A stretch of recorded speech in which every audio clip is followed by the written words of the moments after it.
Oh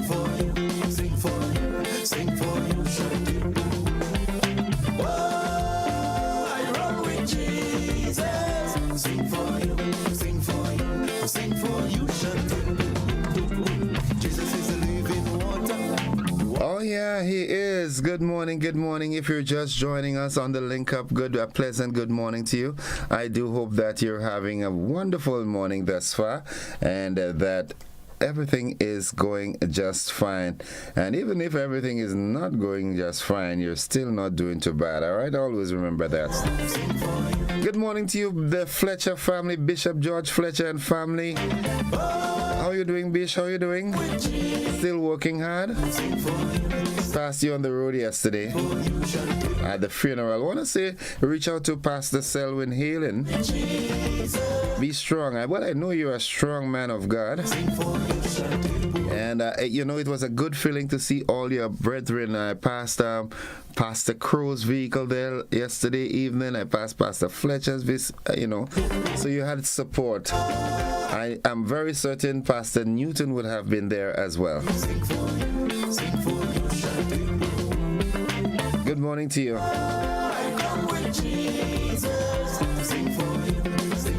Yeah, it's 26 minutes on to 7 o'clock. To all my online fans, good morning. How are you doing this morning? I hope you're doing fine. Mary Ebank says good morning. Good morning, Mary. I'm not hearing much of Ernesto Jose. Ernesto, where are you? You migrated? You went to Ukraine? Oh my goodness. Good morning to all the busmen of the nation. Roger, good morning to you. I did not see you this morning. How are you doing? Hope you're doing fine. I do hope all is well with you. And continue living that exemplary life that you are living. Yeah. Good morning. It's time for us to do what we've got to do. It's time for us to get to the word of the day. And the word of the day today, it is an adjective. It's a describing word. It adds color to what, description, color, flair to whatever you're saying. Makes it, more, easy to understand. All right, and that word today is the word churlish. Churlish. C-H-U-R-L-I-S-H. And churlish is a formal word that means irritable and rude. How a nice word like that could have that meaning, huh? I thought that if you tell someone that, oh, you're very churlish, that was a nice thing, was not? The word sounds so nice. Sounds so palatable. Although you can't taste the words, but Good morning to the folks inside of Carrier in St. Andrew. I know up there start to get cold. The peas start blossoming yet. Good morning to Baker and family out there. Carl Abraham and family. I'm talking up St. John. Belle.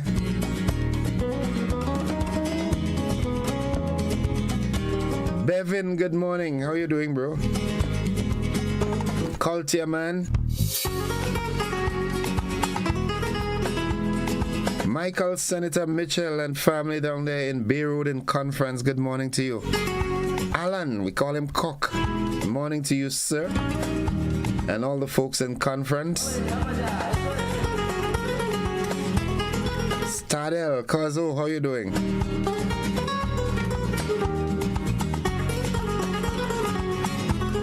Alstead, John and surrounding families, good morning. How are you doing, bro? It would be irritable to them that we flog them and they refuse to, congratulate us. Do not be a sad loser. Congratulate your winner. Understand? Nadisha, good morning to you. How are you? And the folks in the surrounding areas of Cafe and Croshu, Bacalet. Good morning. Here's the thought of the day today. It says, success is no accident. It is hard work, perseverance, learning, studying, sacrifice, and most of all, love of what you are doing or learning to do. You want me to repeat that?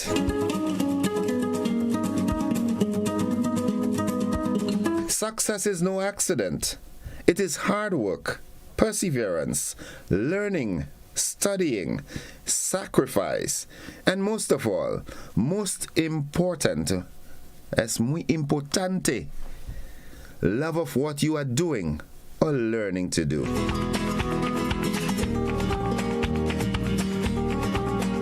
Uncle Glyden and Carlos and Kali and Curti, give Cassie my regards, alright? Kali. Kali, you remember that, right? Nice. Dear Grandma, may her soul rest in perfect peace, man. Do you have a dear grandmother? I have one. I'm not going to say had one. I have one. She still lives in my memory, lives in my heart. Okay, buzzing. Gospel Challenge. GBN's Gospel Challenge is back on with a bang this year.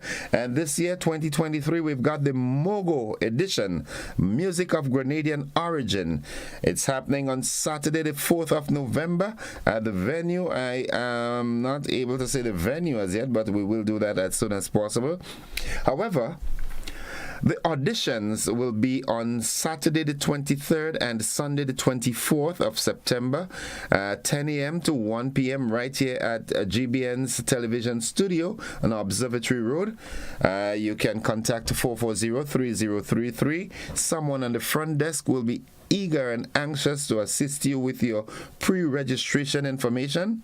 It must be noted, though, that on the final, which will be on Saturday, the 4th of November, you must be singing something original. Nice. 19 minutes on to 7 o'clock. At 15 minutes, we've got 15 minutes on to 7. We've got the AM edition of News, Sports, and the Weather here on Classic. On the television, we've got a rebroadcast of last evening's television news. Yep.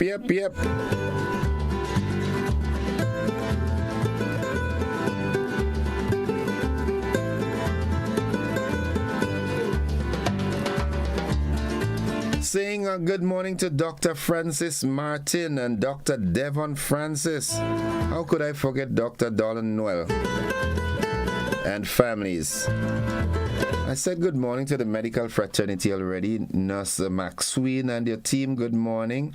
I want to say good morning to Madame out there in Grand Bras in St. Andrew, Mrs. Gloria Noel. Good morning to you, Madame. How are you? I hope you're doing fine. And all the folks inside of Grand Bras and surrounding areas. Mr. Rumel, good morning to you, sir. Marcus Bola and family, good morning. Nice. Okay, buzzing this morning, there should be an update with the minimum wage situation with Dr. Curlin Gilchrist and his team. All right, that's buzzing. Also, October 19th, 2023 will now be a permanent holiday in Grenada. That's nice. I like this. It's the 19th, not the 25th to me. The 19th, that's when all people got slain, you know what I'm saying? Yeah. 25th Thanksgiving. Okay. Nice move. The question now is, will the 25th also be a holiday? We also have the USNS Birmingham in Grenada. That's, you'd see that big ship, that military ship on the docks at the Carnage. They're here to perform a plethora of tasks. Yeah, assisting with construction, they're teaching, and they're culminating that with a big concert out there at the Guave Nutmeg Pool. So all these are buzzing. This morning I do have a guest. I'm supposed to have Miss Betty and Lazarus with us, talking on the agricultural consensus that's been going on. hopefully she'll be in the studio with me for some moments, and subsequent to that, we'll have a conversation where we can talk. There's a particular gentleman that calls all the time, and he always has his device loud in the background, and he always saying, "I ain't nothing on." Make sure you turn it off this morning. I am forewarning you. I will not let you deprive me of being able to hear my grandchildren call me Papa. Turn down your volume when you're calling. All right? Nice. Good morning to the folks inside of Mount Parnassus. Ready.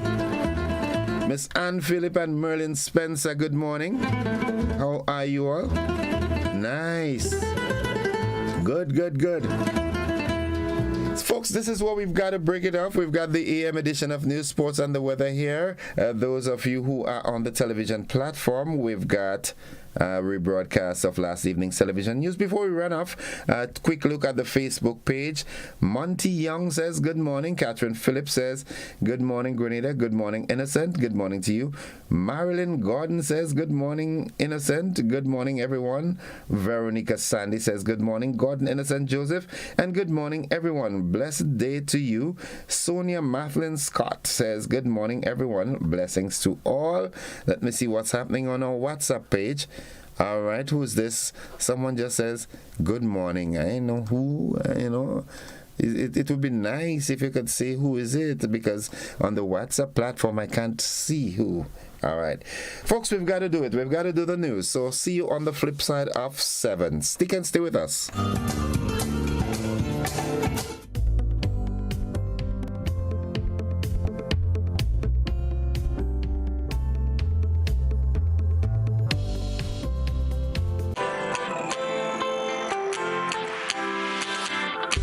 When you need someone to help you to your feet, I'll be that beacon to your highest peak. Oh, I'll be right next to you, no, I will never leave. Come on, take my hands, we got everything we need. Cause you can look to me whenever you're in need. Just call on me and I'll be on my way. I'll be by your side, never to divide, to light that shines our way.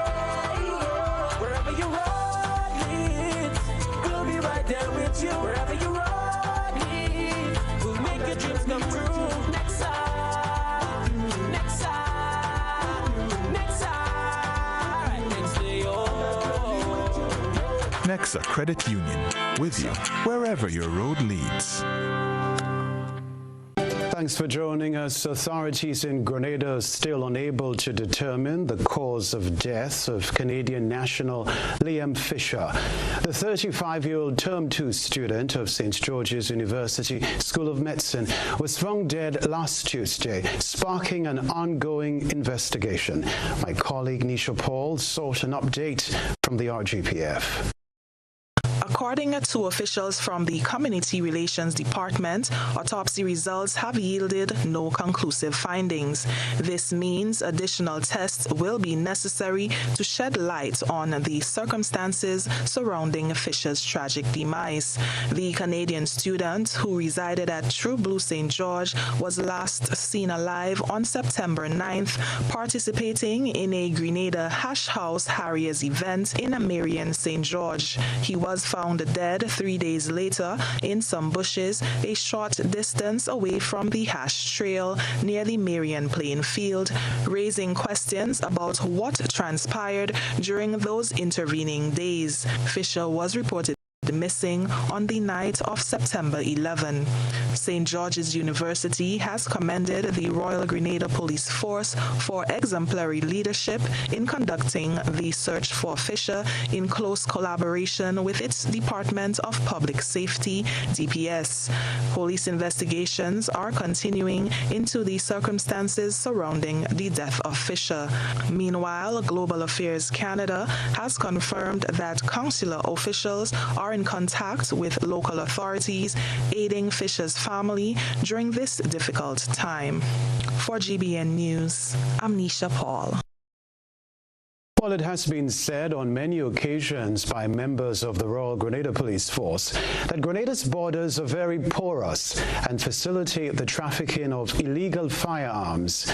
In response to the alarming rise in gun violence and the proliferation of illegal firearms, government has taken steps to address this pressing issue.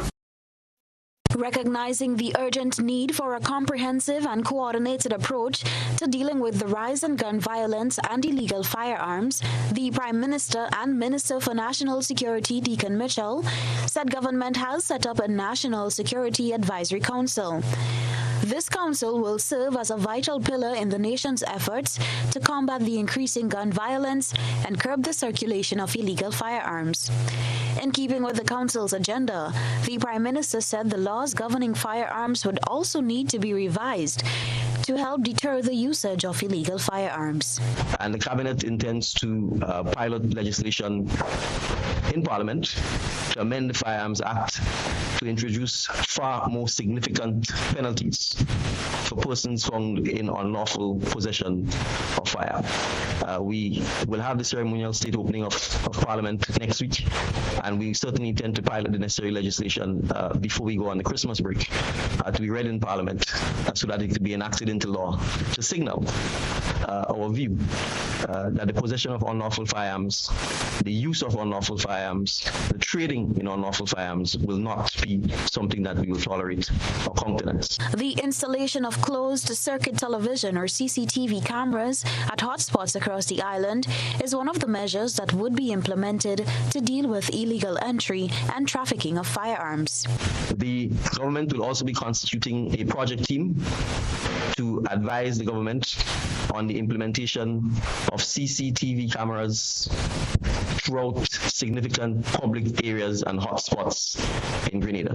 The government is already in possession of the CCTV cameras.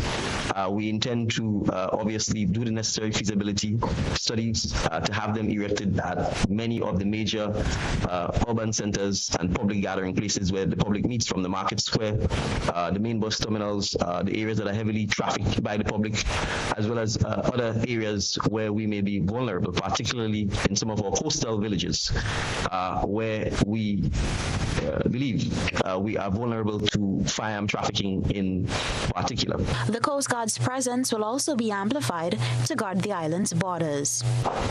The administration as well intends to, from the budget cycle coming up, deliberately take the decision to invest more in ensuring that our Coast Guard is outfitted with the necessary resources to beef up its capacity to patrol our coastal areas, because we are certainly recognize that we do not produce firearms in Grenada, and they are clearly coming into Grenada from outside of Grenada. Reporting for GBN News, Beverly Tellisford. Now, Minister for Labour Claudette Joseph says the Minimum Wage Advisory Committee is holding a second cohort of stakeholder reviews on the recommendations made for changing the minimum wage in Grenada. The rest of the details in this report. Providing an update on the government's move towards adjusting the minimum wage in Grenada, Minister for Labour Claudette Joseph says after submitting its report to Cabinet, the Minimum Wage Advisory Committee was advised to host a second cohort of stakeholders consultation.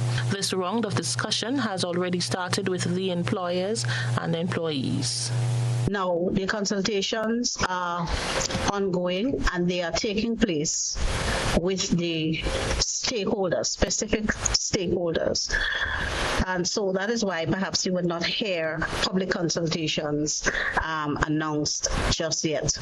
So entities such as the GIDC, the Hotel and Tourism Association, the call center operators, the construction company, the bus associations, public sector, senior managers, the Ministry of Agriculture, considering that they have a big chunk of workers, agricultural workers covered by the order, manufacturers, bakery associations, security companies, civil society organizations, media workers. So these are the entities who are now being engaged on a one-on-one in this round of consultation. The ministry said the final step is to ensure that recommendations are made public so that everyone can share their input on the final report. And we aim, just as soon as the budget consultations that are now taking place, as soon as they're over, we're going to have at least one major public consultation where the recommendations of the advisory committee will be put to the public for questions and scrutiny. So we want to ensure that the entire nation is with us when this new minimum wages order comes into effect, especially employers who are going to be affected and employees, and employees.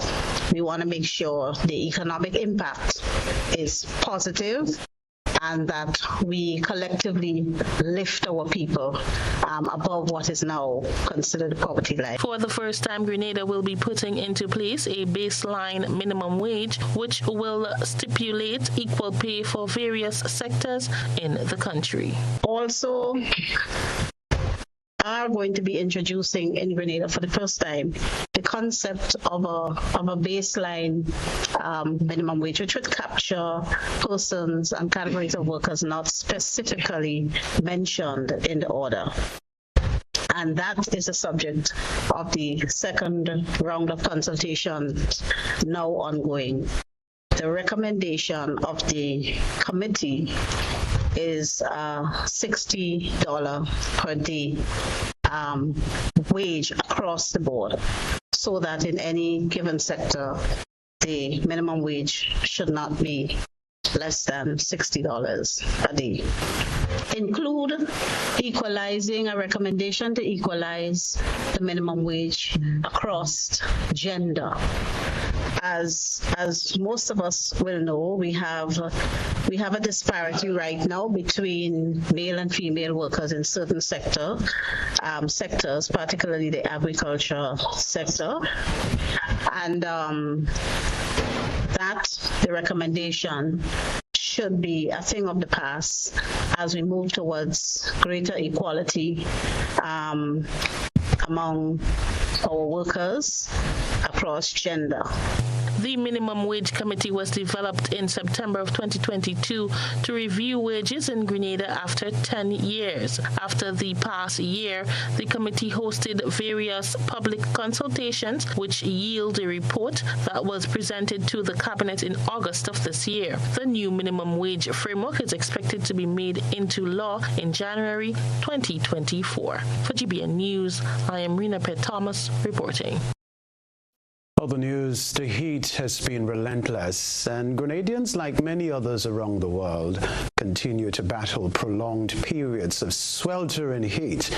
While some are shielded in the comfort of their office spaces, others are not as privileged. Christina John was out and about today, speaking with construction workers, vendors, and bus operators on their coping mechanisms. Grenadians continue to battle prolonged periods of sweltering heat waves. While some are shielded in the comfort of their office spaces, others are not as privileged. Have you ever stopped to think about how those who ply the trade in direct assault of the sun are coping on a daily basis? GBN took its cameras outdoors to get a first-hand experience. The sun is really, really hot, and as construction workers, trust me, I don't know how we really make it, because it's tough. Over the years, we just get sun in and between, but that sun is a complete different sun than sun we used to get before. So I know what people are doing is trying to drink water and don't stay in the sun whole day, because it's terrible. Normally I drive bus, but so normally when I'm in town, I try to get a little shade, I go below a tree and get a little shade, because it's not easy to just sit back in the hot sun, and take the heat. Because it's not like easy, like all the time. It's a different sun right now. It's just a different heat right now passing through. It's unbelievable. I never experienced nothing like that ever in my life before. For the 4 decades I'm here. I know how some people is actually coping with it, but for me, I'm trying to stay hydrated. With many of them exposed to the heat for extended hours as they earn a daily living. Construction workers, vendors, bus operators. People are finding countless ways of coping with the heat and shared a few recommendations. We're doing as best as we could. We have excess ice makers, we have covering. We are prepared. The workers, if they have any issues, any complaints, anything like that, we deal with it immediately. We have not had any incidents directly relating to the heat or anything like that because we are taking all precautionary measures. So, to be honest, as you could see, I back out my jersey already because once you're in the town right now, you can't stay with clothes. You cannot stay half naked because right now the heat is real bad. You understand? So I'm trying to drink a lot of water and stay hydrated. Because I help my passengers cope with it with where I use the air conditioner. I burn a little more gas, but I use the AC just, kind of keep them cool because it's easy to have all these passengers inside a bus with that kind of heat we're passing this. I working in foundation there. I don't know how the man the boss go work it out. Maybe they could stay a certain hours away from the sun during the course of the day, and afternoon time when the sun cool down a bit, maybe they could go back and give out the hours. You really have to eat right. So I advise people to eat right. Eat vegetables, suck plenty fruits, good and apple, mango, whatsoever fruits in season. Once you use it up and thing, it helps you cope with the heat. So that is how I cope with the heat, by using up my vegetable, drinking cola nut and sour sop, guava, whatever it is. So that's how I cope with the heat.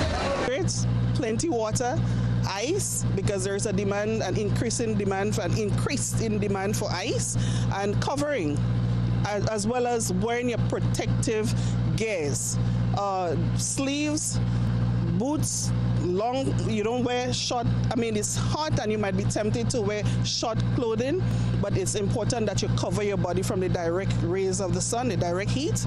That is very important. Some mobile drink sellers are reaping the benefits of recurring heat waves, capitalizing on some extra dollars. I know it's kind of detrimental for our health, but we're trying to keep hydrated. And I'm also, business-wise, I'm enjoying it because the sun is very hot. I would do dollar juice and drinks, so I'm actually enjoying it because we normally get all our stuff still, right? So I would say it's a disadvantage and an advantage to us, right? The Meteorological Office at the Maurice Bishop International Airport has issued another heat advisory as Grenada experiences its 11th consecutive day of temperatures above 31.8 degrees Celsius. These temperatures are expected to continue for an extended period.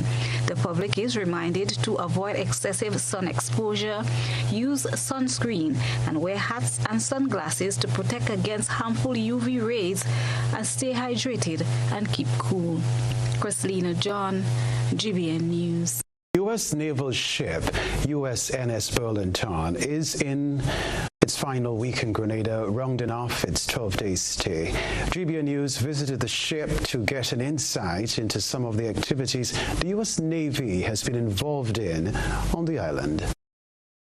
Various media workers had the opportunity to be part of a tour on the USNS Burlington, which arrived in Grenada on September 12th, its fourth and final stop of the continuing Promise 2023 mission in the Caribbean. With the capability to transport over 300 personnel and 600 tons of cargo at high speed, the Burlington brought over 123 medical Navy experts and primary healthcare providers for 12 days to provide direct